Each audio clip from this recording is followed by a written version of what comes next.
Good evening, I'm Ian Hannamansing. A province-wide lockdown is coming to Ontario. We're having new patients admitted every day, some in their 30s and 40s. What it means and when it starts. A new strain of coronavirus has experts worried in the UK. The new variant is out of control and we need to bring it under control. London goes into lockdown as borders slam shut. So do the vaccines work on this new variant? Our doctors are here to address that and more. Plus, the Prime Minister talks to Rosemary about the vaccine, economic recovery, and those election rumors. I am not eager for an election. I think Canadians aren't eager for an election. This is The National. There has been a lot of talk about a light at the end of the tunnel. We'll likely see it sometime next year when vaccines are widely distributed. But that light is, depending on your perspective, still a long way off. And for millions of Canadians, the blanket lockdowns last seen in the spring are now coming back. The latest numbers, Canada has now reported more than 500,000 cases. And despite all the measures taken so far, the rate of infections still trending up. Ontario alone reporting 2,316 new cases today. Only a week ago, 2,000 plus was record-breaking. Now it's the norm. And after emergency meetings this weekend, sources say Ontario's premier will move the province to a full lockdown, just like in March. That includes schools. Angelina King has the details, including the fears driving the decision. Sources tell CBC as of 12:01 a.m. on December 24th, Ontario will be under a province-wide lockdown, similar to the shutdown in March with only essential businesses operating, planned for 28 days in southern Ontario, which includes the hardest hit regions, and 14 days in northern Ontario. Sources say winter break for elementary school students would be extended by 1 to 2 weeks. I don't know how effective it's going to be just the night before Christmas. And so as much advanced preparation that you can give to communities, the better. Dr. Mohammed Hashim Khan says a lockdown won't be enough without more testing, contact tracing, and the use of isolation centers. I think we have to have a multi-pronged approach. Sources say the decision to go back into a provincial lockdown was based on modeling data that shows as a best-case scenario, Ontario would see 300 people in the ICU by the end of this month, nearly 40 more than at the height of the first wave.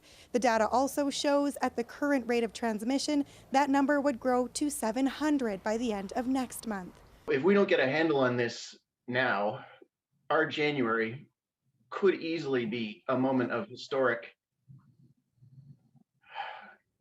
consequences. Earlier today, all hospitals in the Greater Toronto Area signed a letter calling on the province to implement tighter restrictions, saying this level of strain is simply not sustainable for much longer. We're having new patients admitted every day, some in their 30s and 40s, which really speaks to the sheer numbers of people that are getting infected in the community, because it's very rare for people in their 30s or 40s to get sick enough to actually come to hospital and be admitted to the ICU. Sources say the government is still working out the details of this provincial lockdown, including which businesses can and cannot operate. More information is expected to be announced tomorrow. Angelina King, CBC News, Toronto. A new variant of the virus is sweeping across parts of England. It appears to be more transmissible. In other words, it spreads more easily. So the race to contain it is now on. One by one today, countries, including Canada, moved to restrict flights and passenger trains from the UK. Meanwhile, inside that hot zone, a harsh lockdown went into effect quickly. As Farah Morali shows us, that in itself created chaos.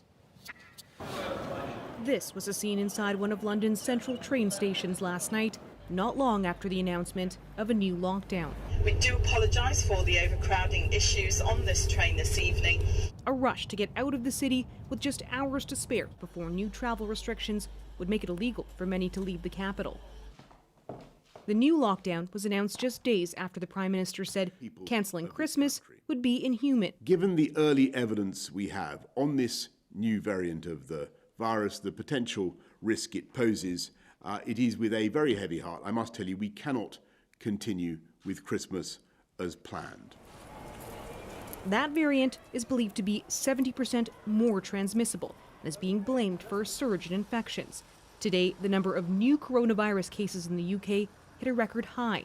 nearly 36,000. The new variant is out of control, and we need to bring it under control. Several countries announced today they are temporarily halting travel from the UK because of the new variant, including the Netherlands, Germany, and Italy. But some say those measures won't stop the variant from getting out. I think it's almost inevitable that this virus will spread globally, will cause substantial increases in infection rates in the countries that it does spread to, and it will be very difficult to control. I mean, I don't like it, I really hate it, but what can we do, you know? On the quiet streets of London today, a sense of anxiety, but also frustration. I think the lack of planning and the lack of ability to tell people that this was going to happen in advance of when it did caused a lot of havoc and confusion. Empty streets, something Londoners will have to get used to, because this lockdown could last for months. Farah Morali, CBC News, London. And details on Canada's restrictions on UK flights are just coming out tonight. Ashley Burke is tracking them. And Ashley, what will they look like? Well, a number of flights landed in Canada today from the UK, but those will be the last of them for now. As those planes were up in the air, the government's highest officials were on the ground trying to figure out what to do. The Prime Minister and Minister of Health held a call with the Incident Response Group, and they decided not to divert those aircraft on the way here. Instead, Transport Canada issued a notice temporarily restricting all flights to Canada with passengers from the UK. Now, that ban is effective midnight Eastern Time, and the Minister of Transport deemed it was necessary to protect the public. The restrictions are in place for 72 hours so the government can assess the situation. The Canada Border Services Agency confirms they are setting up additional screening measures at airports. We'll have more agents on site patrolling to see if anyone looks ill, and more scrutiny over travelers' quarantine plans. And those who arrived from the UK today went through all of those additional measures. Even before today, there were restrictions on who could fly here from the UK. Exactly. There are hundreds of people who have flown to Canada from the UK this week. They were on nonstop flights arriving in Toronto, Montreal, and Vancouver. And since foreign nationals aren't allowed in Canada, those on board are either Canadian citizens or they fall under certain travel exemptions, including reuniting with family here in Canada. Now, all travelers, regardless of where they're coming from, must self-isolate for 14 days. Border officials are expected to crack down on this even more now and go back to those who arrived this week to ensure they're in self-isolation. All right, Ashley, thank you. Let's bring in infectious disease specialist Dr. Isaac Bogosh, also a member of the Ontario COVID-19 Vaccine Distribution Task Force. So, Dr. Bogosh, as we heard, some people are describing this variant as much more contagious, but what do we actually know about it? It's kind of interesting because we don't actually know a lot about this variant of the virus. We certainly know what the genetics are, but how this manifests in real-world settings is still unclear. It certainly might be more contagious, but it's not entirely clear if it is, to what extent it is. It's not entirely clear if it causes more severe illness, although early data demonstrates that it probably doesn't. And the other big unknown is how this impacts vaccine efficacy. So all of these are unknown questions, and certainly these are all under investigation right now by the UK authorities. And I'm really curious, as an infectious disease doctor, when you heard this news in the last 24 hours, how alarming do you find it? In all fairness, not that alarming. We've seen this a couple of times already throughout the epidemic. We know that the viruses mutate, and that's just what they do. And most mutations aren't going to do anything. And at the end of the day, what are we going to do about this? We're going to still put on our masks indoors. We're still going to physically distance ourselves. We're going to avoid getting the infection using all our public health measures that we have. And I think we'll need to hear more about this from the UK authorities, especially with regards to vaccine efficacy. And I'll be talking to one of your colleagues about vaccines later in the program. Dr. Bogosh, thank you very much. My pleasure. COVID has dominated Canadian politics this year, from the fear and confusion of the spring to unprecedented pandemic spending. Our chief political correspondent, Rosemary Barton, recently sat down with Prime Minister Justin Trudeau to talk about all that, vaccines, and the potential of an election to come.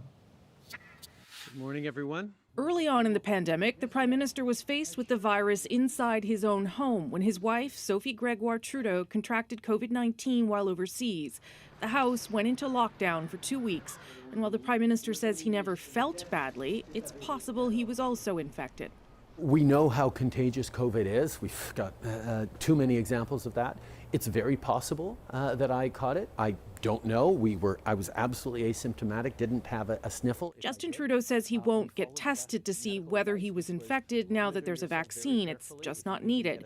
But when it comes time to get vaccinated, he will be sure to set an example for those Canadians who may be more hesitant. Yes, absolutely. When my turn comes, I will do it publicly and enthusiastically. The pandemic has tested this government like never before, forcing it to manage a public health crisis and an economic crisis all at once. The record deficit has now shot past $380 billion. And there was also a promise to spend more, as much as $100 billion, to stimulate the economy on the other side. The Prime Minister says much of this is one-time COVID support measures, and the government will focus on growing the economy and limiting expenses moving forward. But that is momentary. That is contextual around this pandemic. Ongoing, we're going to be extremely careful about adding regular expenses, because we know that we need to get things back into balance after this pandemic, or back on a better path after this pandemic. Mr. Speaker, what the better path is may become a vigorous point of debate in the new year. If it becomes difficult for the Prime Minister to govern with the minority, an election is not entirely out of the question. There are big disagreements about green, about all sorts of different things. As we start engaging in the recovery, we have to make sure that the government is able to do what it has. So I'm not precluding any options, but at the same time, I am not eager for an election. I think Canadians aren't eager for an election. They want to see their government there for them. For now, the Prime Minister is calling on Canadians to hunker down over what is likely to be a difficult winter, knowing things will get better. Rosemary Barton, CBC News, Ottawa. While hospitals are filling up with COVID patients in provinces across Western and Central Canada, the largest number is in Quebec, with newly reported infections suggesting the pressure on the system will keep growing. Quebec reported 2,146 new cases today. That breaks a record set just yesterday. And as Valeria Corey-Minocchio explains, the race is on to get more people vaccinated. This isn't your standard delivery. This freezer will store the more than 2,000 Pfizer-BioNTech vaccines the West Island Health Authority in Montreal is waiting for. We have to learn how to manage those kind of freezers with the dry ice. It's important to follow every dose, every vial. The vaccinations will be administered at this Veterans Hospital. It's one of 5 spots in Montreal that will be inoculating people starting this week. Across the province, more than 20 new vaccination sites will be ready to go. We have the bigger number of residents and veterans here on site, so we'll be able to start with them. And also for the doses we have, we will be able to vaccinate also the workers that work here. Residents in long-term care facilities are the priority, followed by healthcare workers. Even though vaccinations are ramping up, experts say it's by no means an answer to Quebec's climbing COVID cases and hospitalizations. In the short term, it won't have any impact at all, except for those individuals who are receiving the vaccines. More than 1,000 people are in Quebec's hospitals, which are feeling the strain. 10 are at a critical point, says the province's health minister. With Christmas and a holiday lockdown around the corner, it's time to buckle down. We have to maintain a high level of care, isolation, all of the things that we know how to do. We have to do all of them through the winter months. If not, Ward says the situation will get worse. Valeria Corey-Minocchio, CBC News, Montreal. The COVID risk at seniors' homes and long-term care are widely known. Less talked about are prisons, but infections there are rising fast. And Talia Ricci shows us there are growing calls now to protect staff and inmates before things get worse. From inside the walls of Kingston, Ontario's Joyceville prison, rising cases and a plea for help. One of them, he was so concerned because the guy in the cell next to him has COVID and hasn't been moved off the range, that he put a bunch of garbage bags up against his cell wall to try and stop the airflow. A letter written on behalf of the inmates asks for a plan and for enough supplies to keep them safe. Prisons were hit hard in the first wave. In terms of Joyceville, I don't know really why it's gotten so bad, except there was obviously very little planning. Correctional Service Canada says inmates who have tested positive are being medically isolated and closely monitored, adding that inmates and staff are required to wear masks and abide by physical distancing measures. But in-person visits were only stopped this week. The mood right now is very tense, I would say, and a lot of anxiety and stress. At least 3 staff at the Kingston prison also tested positive for the virus. The union representing its workers says there are extra cleaning protocols and sufficient PPE, but in-person visits should have been suspended sooner. A couple of weeks ago, we asked CSC to stop the visits from hot zones. So, for example, from Toronto and Peel coming to Kingston. There are now more than 50 cases at Toronto's South Detention Centre and dozens more at Stony Mountain Institution in Manitoba and Saskatchewan Penitentiary. It's outrageous, and it's happening in different parts across the country, and it obviously impacts our communities as well. That's because walls like these can't keep the virus out or hold it in. Talia Ricci, CBC News, Toronto. In Manitoba today, new cases grew faster than recoveries.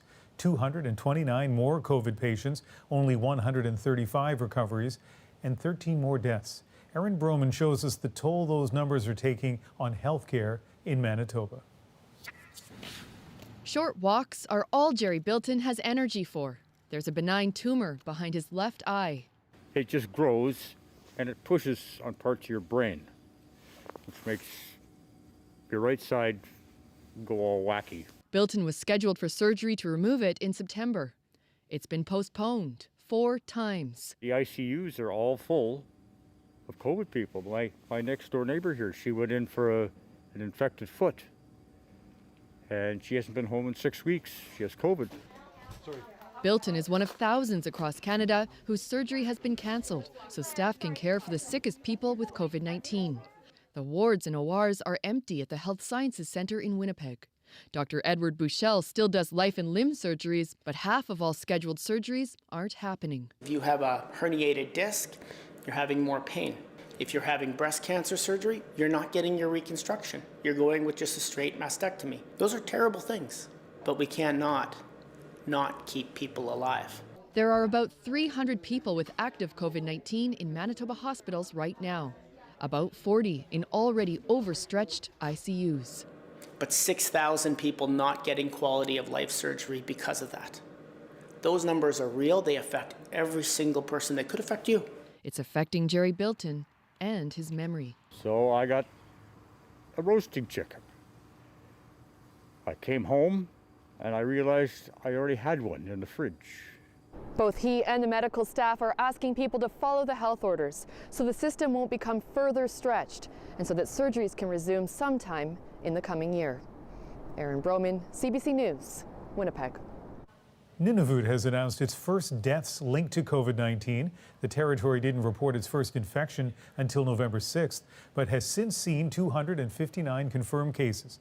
Today, health officials announced 2 COVID-related deaths, one a Rankin Inlet resident infected outside of Nunavut, while the other was from Arviat, a small community in the midst of an outbreak. The National Hockey League says it will return for a shortened season beginning January 13th. The League and Players Association reaching an agreement for a 56-game season concluding around mid-July. A division realignment was introduced to limit travel, which includes a new 7-team All-Canadian grouping.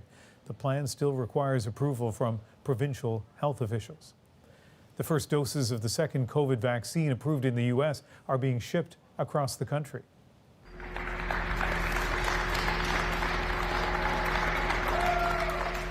Those cheers greeting the first box of the Moderna vaccine being handed off for delivery. The companies pledged to provide 20 million doses by the end of the year. That rollout comes as the number of cases grew by more than 197,000 today, and as members of Congress reached a new COVID agreement worth nearly $1 trillion. It's expected to go to a final vote tomorrow.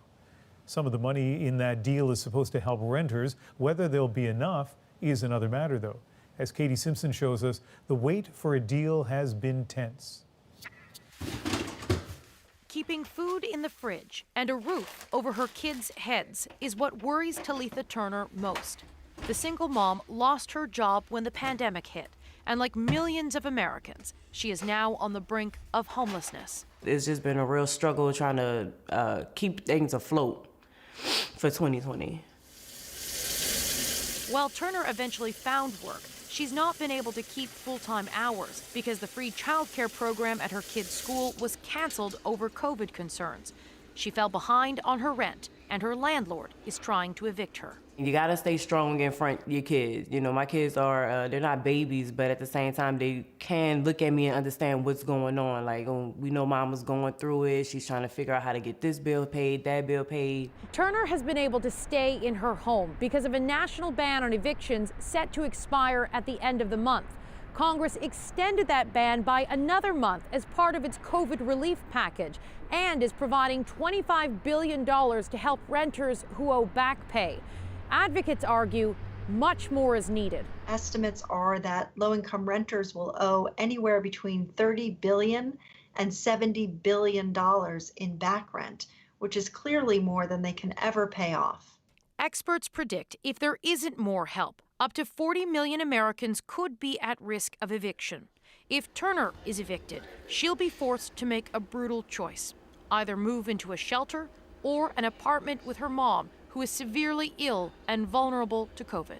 Us going somewhere would probably be the best thing, is the shelter, at least until I'm able to get back on my feet, but let's pray that that doesn't get to that point. It's a prayer shared by many, now searching for hope and help in this time of crisis. Katie Simpson, CBC News, Washington. Members of the Niskantika First Nation in Northern Ontario are returning home.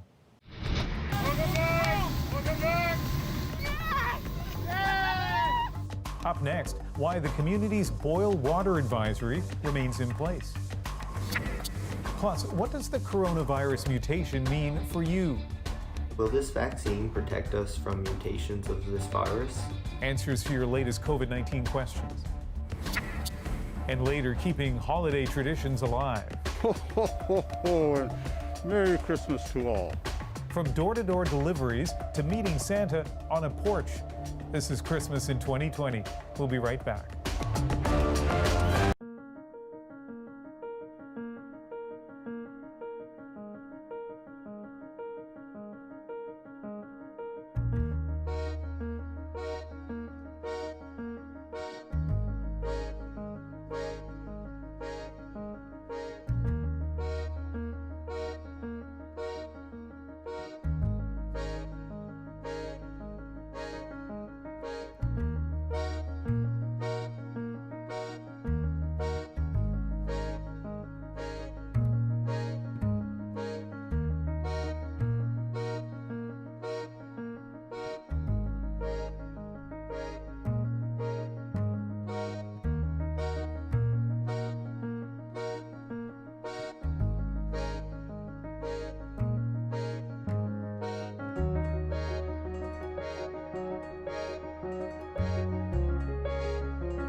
Welcome back. After a water emergency forced them to evacuate, members of a remote First Nation in Northern Ontario are home for the holidays.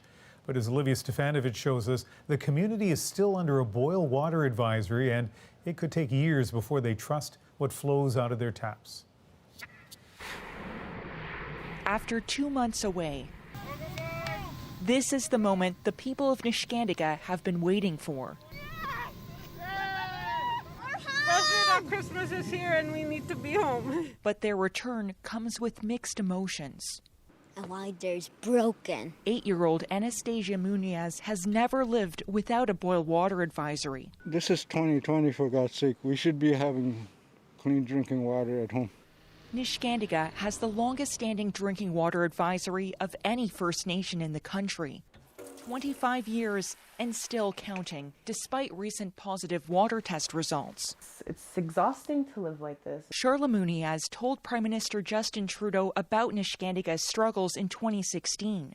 That same year, the federal government announced an upgrade to the reserve's water treatment plant, a promise now 2 years overdue. Sometimes, I just feel like losing hope. What's the point? Are we supposed to live like this our whole lives? Is that what they expect of us?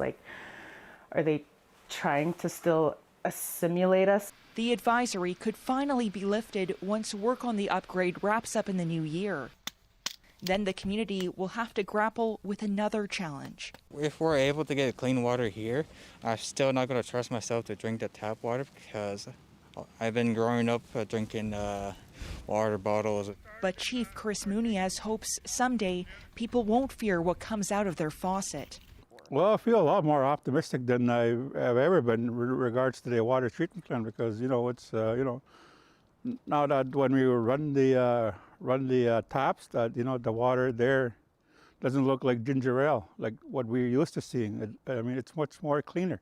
An uplifting moment in a generational struggle to access a basic right. Olivia Stefanovic, CBC News, Niskandiga First Nation. Scientists are trying to figure out what triggered a massive landslide in British Columbia's Central Coast region. Unlike the one in the Fraser Valley last year, this slide hit a glacial lake, and a local First Nation fears once again salmon stocks are at risk. The most recent slide was discovered last month. It is in a remote area about 220 kilometers northwest of Vancouver. Briar Stewart now on what we know so far. On top of the mountains, the snow paints a serene picture. But in the valley below, the landslide's destructive path is obvious. In many cases, you see the vast power of our natural landscape, and you see how it can suddenly change from some of these catastrophic events. Brian Menounis is part of a team trying to figure out what triggered the massive landslide in late November. A group tracking seismic activity realized there was some kind of dramatic event in the remote mountains on BC's coast. Helicopter flyovers last week confirmed it. Scientists believe a chunk of a mountain fell into a glacier-fed lake. Right now, we think it's something on the order of 10 million cubic meters. So that's almost about 4,000 Olympic swimming pools worth of material. All that force created a wave estimated to be 100 meters high. It careened down the slope, carving through the valley below. Just a huge area that was devastated at the bottom of that mountain. The Jamelco First Nation fears the slide washed away spawning grounds used by chum and coho salmon. It's a stewardship of our territories. We have to figure out a plan to rebuild those stocks. There are still many questions about the ecological impact and just why the mountain gave way. Scientists believe it may have to do with the warming climate, as the receding glacier could have made the slope less stable. This is a hazard that occurs in many parts of the world, and that hazard is when something causes one of these high glacial lakes to drain suddenly. If that happened in an area where there was a community downstream, it would have been devastating. Which is why scientists plan on doing more flyovers and hope to do research in the field come spring. Briar Stewart, CBC News, Vancouver. When we come back, we put your COVID-19 questions to an infectious disease specialist, including this question. Shouldn't this next phase include vaccination of seniors? of any age. That answer right after the break.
Welcome back. With COVID vaccinations now underway in Canada and many people waiting anxiously for their turn, our inboxes have been filling up with your questions. And to answer a few of those, let's bring in infectious disease specialist Dr. Suman Chakrabarti.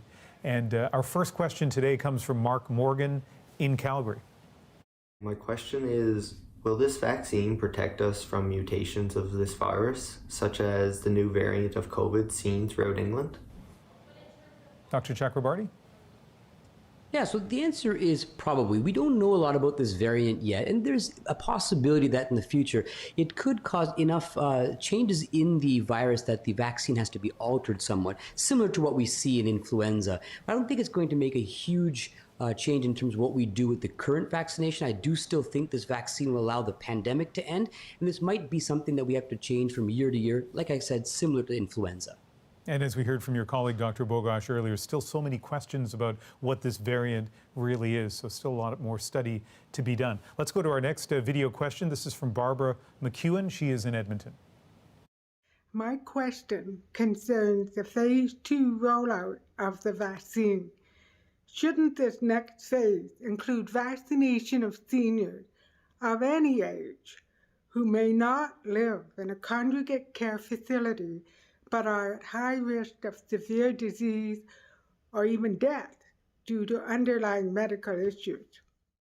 So, Dr. Chakrabarty, the rules are, I'm sure, slightly different in different places across the country, but kind of as a general proposition, do you think that seniors who aren't in long-term care homes should be the next group to be vaccinated? Absolutely. This is a very, very good point, as we do see that age is a very large risk factor for having severe disease, especially over the age of about 60. When these second and third phases go out, I do expect there to be some more details available, and I do think that the older individuals over the age of 60 will certainly be made a priority group. How that exactly rolls out will depend on the vaccine supply and how things are going, but I do think that will be one of the tenets of the subsequent phases. And our next question is from Sylvana, who asks, how do we know that in the future this vaccine does not cause some adverse reaction, say, in 10 years? What assurances are there that this vaccine is safe, and not just safe now? Dr. Chakrabarty?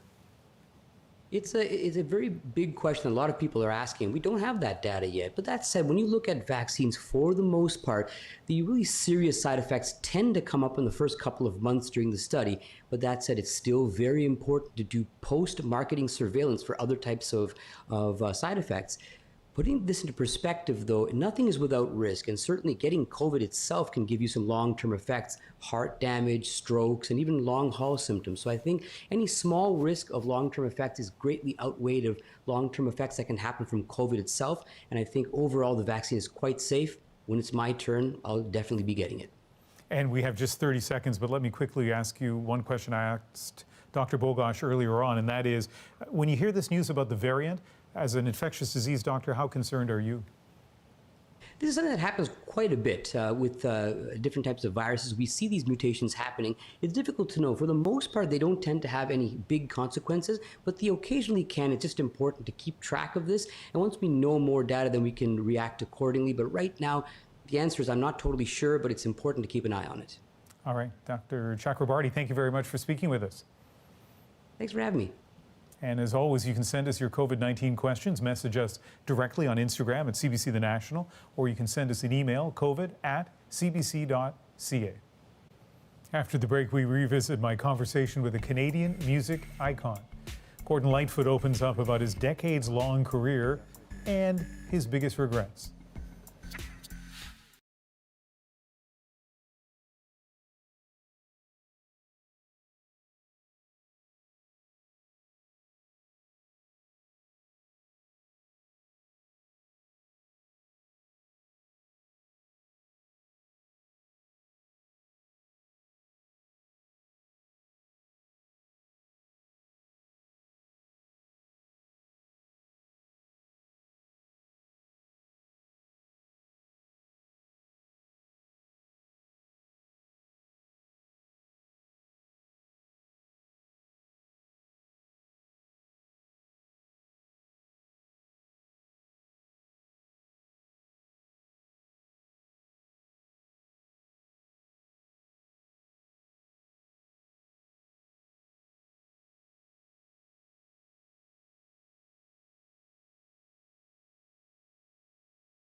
I'm Elaine Chow, in for Jamie Poisson. Tomorrow on CBC's Daily News podcast Front Burner, we take you inside the world of crisis line workers as they face a surge in calls due to the pandemic. Subscribe wherever you get your podcasts. Lamp is burning low upon my tabletop. The snow is softly falling. Something there to put you in the mood for tomorrow, the first day of winter. That is Gordon Lightfoot with his 1967 classic Song for a Winter's Night. Lightfoot's contributions to Canada's music history are legendary. I had a chance to interview him in his Toronto home earlier this year before the pandemic, and I wanted to play it one more time as we look back at his long career and what's still to come. Ladies and gentlemen, Gordon Lightfoot. Let's make him welcome Mr. Gordon Lightfoot. He is one of the most iconic Canadian musicians of all time. His songs, some 200 of them, weaved into the fabric of the country.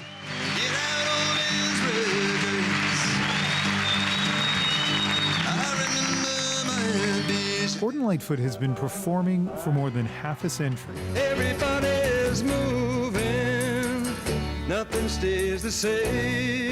His sound helped define the folk scene explosion of the 1960s. A very Canadian star with international appeal. His songs have been recorded by a long list of music giants, from Johnny Cash to Neil Young, Sinatra to Elvis. Lightfoot even inspired an anthem of the disco era.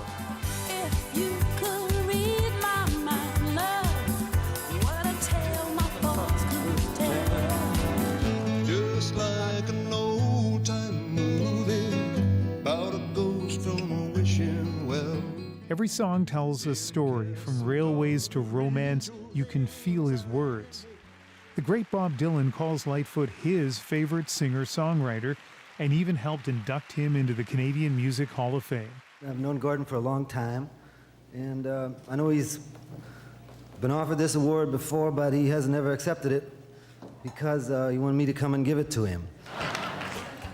Lightfoot's storied career is now the focus of a new documentary on GEM, and he's not nearly finished. The 81-year-old has just released a new album and plans to tour once COVID-19 restrictions are lifted. I had a rare chance to talk to Gordon Lightfoot in his home just before the pandemic hit. So my first question is not a profound question at all. I'm just curious about this room. Do we call it the music room? Yes, I do. Yeah. It just looks fantastic. Tell me a little bit about this room. For example, there are 3 guitars that I guess 4 here. That one's a little battered, but that's your beloved one, right? Well, sometimes your loved one can be a problem. It is. It's an old guitar, and I found it years ago. I was staying at the King of the Road Hotel down in Nashville working on a record, and I found it in a record store or an instrument store. Yeah.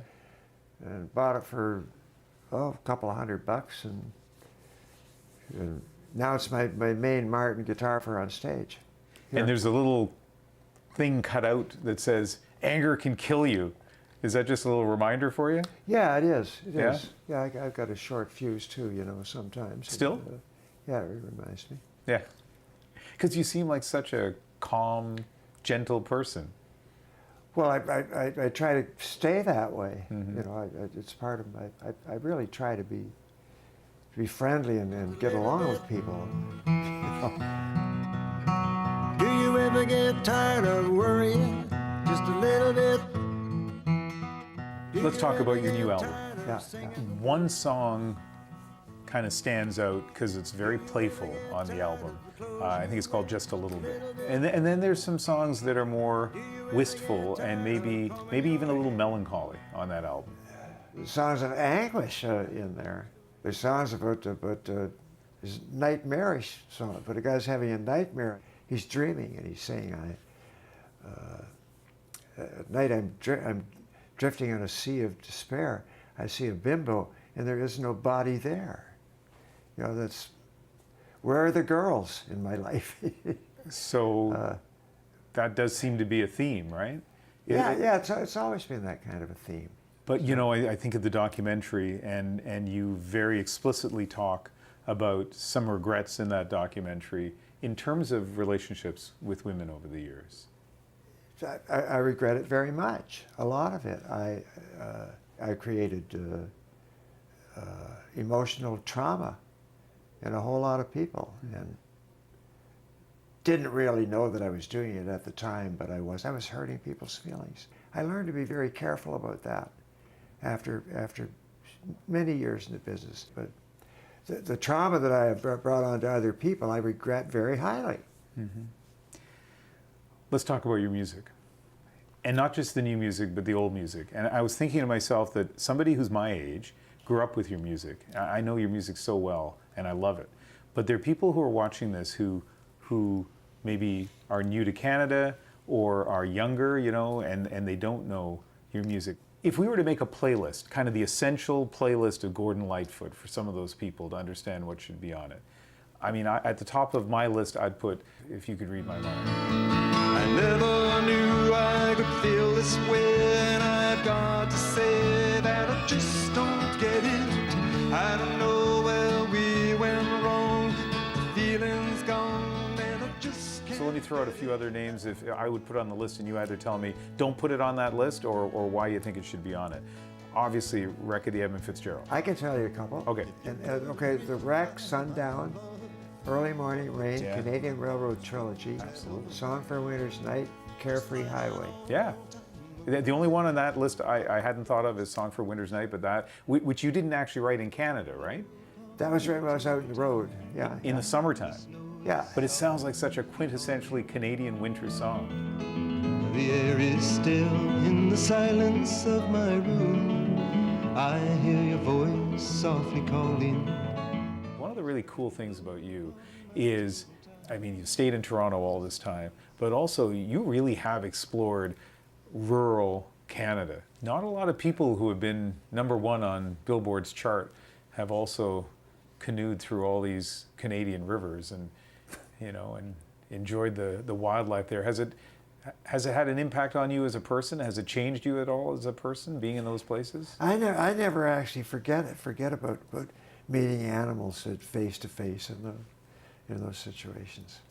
When you're standing looking at a musk oxen and he's like standing like 15 feet away from you looking at you, Mm-hmm. you know. I've written one of my best tunes on it. I wrote a song called Shadows up there one time. Wrote it right, the whole tune right on the trail. There's a shadow on the moon and the waters here below do not shine the way they should. And I love you just in case you didn't know. Let it go. There's an interesting story about that song, Shadows. Apparently your friend Bob Dylan was playing a show in Edmonton a few years back, and a fan shouted it out as a request. He knows it. He knows that. And he sang it. I mean, I know you've had this long relationship with Bob Dylan. Well, but I mean, we had more fun just hanging out. Yeah. I mean, it was like it was like more of a laugh than anything else, you know. But that he would know your song so well and that a fan would know to shout that out in a concert, and in an instant he just adds it to a set. What does that say? I know about that. I was quite surprised by that, actually. The song that you wrote on a canoe trip. Yes. So that's just the way it goes. I mean, tell me about the connection between the two of you, especially in the 60s and 70s. Well, okay, I remember years before the Woodstock Festival, just hanging out with all those guys and the wives of my first wife and Sarah and our children, all playing together. And I think you had our kids played together. Yeah. Our children played together. At one point, my house in Rosedale here was like party central for a whole lot of these people, because it was only like 8 minutes from downtown. So over the years, who's been in your house to party or to play music? So Bob Dylan, Joan Baez, Paul Simon, I think one time. Yeah, right? he's been there. Yeah. Yeah, we practiced there. He came up to my house after a party one night, and was there for 2 or 3 hours. He had some people up there, but I took him up to the 3rd floor, and I played him the Wreck of the Edmund Fitzgerald, because I had just written it about 2 weeks before. Wow. And I said, well, check this one out. and he sat and listened to it right through. I love their work. I've always loved Simon and Garfunkel's work. Hang on Just a sec, that though. much. Hang on a sec. So you played for him, record the Edmund Fitzgerald, before basically anyone in the public had heard it, right? Yeah, he was the first He's person the Bridge to Over note Troubled that Water guy, right? and- So, I mean, he wrote one of those, I mean, so many great songs, but an epic song as well. What did he say when he heard record the Edmund Fitzgerald? What did Paul Simon say? He said, I like it. You know, yeah, I like it. Gee, that sounds good. So I'll finish with this. You seem like a contented guy. New album out, documentary celebrating your incredible career. You're still touring. What's left? Is there anything left on your to-do list? No, I'm going to stay. I'm going to stay. I want to stay happy. I want to stay happy. No matter what happens, I'm going to stay happy. Well, I don't know that you fully appreciate how many people have been touched by your music and still are. And I've told you, they're songs of yours I can listen to in any circumstance at any time, and they just are moving. And it really is a remarkable thing. So it's really nice to have a chance to talk to you. Thank you. Up next, in our moment, a centuries-old Christmas tradition even a global pandemic couldn't stop. But first. It is a special moment, and you know, it's a wonderful thing to see the kids laugh. A physically distant porch meetup with St. Nick, just one of the many ways Santa is spreading his holiday magic in 2020. We'll be right back.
Gem.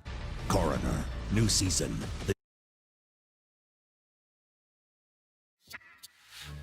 For over 100 years, every elementary school-aged child in the town of Schumacher has received a Christmas present from the town's founder.